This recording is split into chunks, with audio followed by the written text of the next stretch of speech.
এখন যৌবন যার, মিছিলে যাবার তার শ্রেষ্ঠ সময়। বাংলা সাহিত্যে আধুনিক কবিদের অন্যতম হেলাল হাফিজের প্রয়াণে শোকাহত পরিবার ও কাছের মানুষেরা।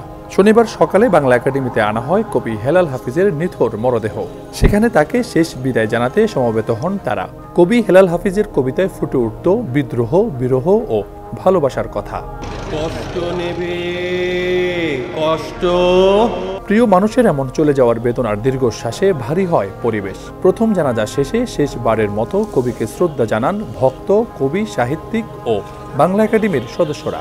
কালকে এই যে ওনার সাথে আমাদের শেষ কথাও হবে না, এটা আমরা ভাবতে পারি নাই। এক সপ্তাহ আগে আমাদের কথা হয়েছিল, আমাকে বলেছে আমার ভীষণ শ্বাসকষ্ট হয়, আমি কথা বলতে পারি না। এটা চাচু কখনোই কোনো ভক্তকে কোনোদিন বলেননি। চাচু ছবি তুলতে পছন্দ করতেন না। তাকে আমরা কোনোদিনই তাকে তার নিজস্ব চিন্তা চেতনার বাইরে আমরা কখনো আনতে পারি নাই। উনি বরাবরই হোস্টেলেই থাকতেন, ওখানেই থাকতেন এবং প্রেস ক্লাবেই খাওয়া দাওয়া করতেন। উনি জীবনকে উৎসর্গ করেছেন প্রেমের এবং দ্রোহের কবিতা লিখতে। কবির তরুণদের প্রতি যে প্রেম তাও উঠে আসে বক্তদের মুখে। তারা জানান কবি হেলাল হাফিজ বাংলা সাহিত্যের এক বিপ্লবী মশাল ও রাজকুমার। কবি হেলাল হাফিজ বাংলা কাব্য সাহিত্যের রাজকুমার। তার কোনো প্রতিদ্বন্দ্বী আগামী দিনে এই বাংলা সাহিত্যে আমার বিবেচনায় আসবে না।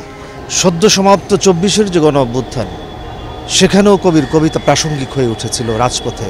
আমাদের মতো যারা তরুণ প্রজন্ম রয়েছে, সেই তরুণ প্রজন্মের জন্য এক মশাল হিসেবে তিনি আবির্ভূত হয়েছিলেন।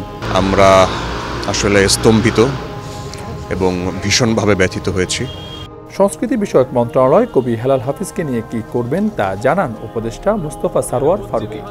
ওনার অসমাপ্ত পাণ্ডুলিপি থাকলে বাংলা একাডেমি বের করবে।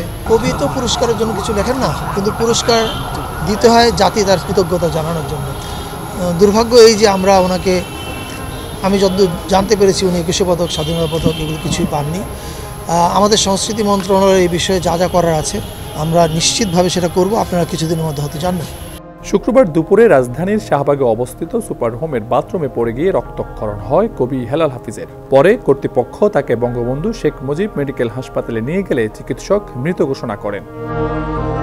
রবিউল রাজু, সমকাল, ঢাকা।